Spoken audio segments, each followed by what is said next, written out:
Hello, I'm Rob Myers. I'm an estate planning attorney from Northeast Indiana, and I'm here today to discuss with you the differences between a will and a living trust. Now, this is a question I get from clients very frequently because they're concerned about things that they may have heard, particularly about living trusts, as an alternative in their minds to a will. So let's go ahead and break those down.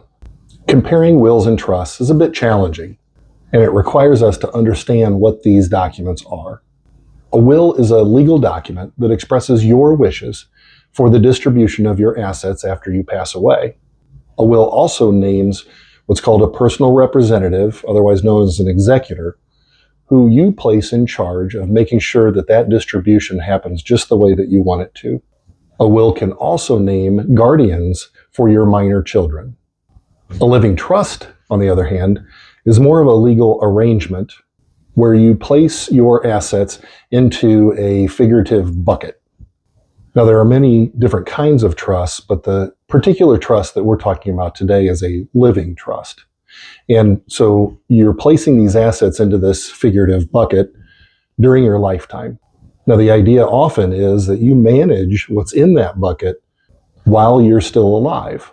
So you maintain control over it, but it's still in this bucket, so that after you pass away, those assets don't need to be necessarily moved because they're already secure, again, in this figurative bucket. And the only difference then, after you pass away, is that we have someone else in charge of what's in that figurative bucket. This someone else is often referred to as a successor trustee. Now, the legal arrangement that you've created is often written down on paper, and it provides directions for how you want those assets in that bucket to be managed and ultimately how you want them distributed. So let's compare and contrast the things that we just talked about. A will is a written document that provides for the distribution of your assets, among other things. Now, a will often requires the probate process. In a nutshell, the probate process is a way that you obtain legal authority from a court, giving that authority to someone of your choosing to manage all of those assets. Now, this can cause some time delays. It can also cost some money in representation. But the probate process, in my opinion, isn't horrible. There just could be better alternatives. And that's where a living trust could come into play. Oftentimes, with a living trust, you can avoid probate. This gives your loved ones quicker access to your assets. It also allows for your assets to be managed for a longer period of time.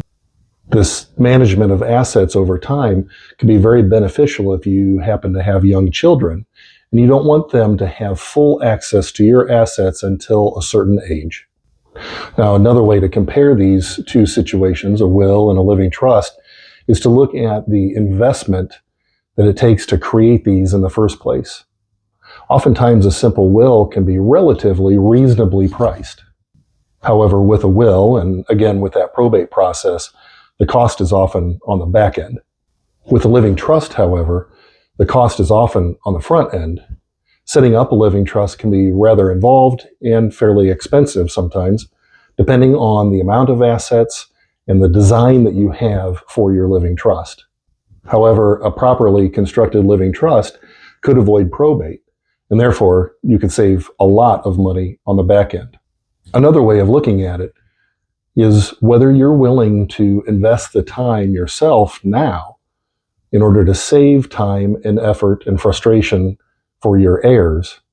Another advantage of using living trusts is sometimes called controlling from the grave. And what this means is that long after you've passed away, your successor trustee still has to abide by the terms of your trust, managing the assets according to your instructions in the trust. And that could be managing those assets for quite a long time. Again, one of the examples is if you have minor children. So think of wills and trusts as tools, like tools in your toolbox. They might look a little different, and they might serve a different purpose. They each have their place in estate planning because, like a tool, they can accomplish different things for different purposes. I enjoy speaking to clients about what their goals are and then designing an estate plan that meets those goals. Sometimes those goals can be achieved with just a simple will. And other times, those goals require the use of a living trust or maybe even other documents. These are important discussions because these documents are not necessarily one size fits all.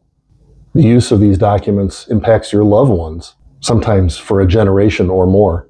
I encourage you to reach out to an estate planning attorney like myself and begin discussions like this today. Thank you for watching.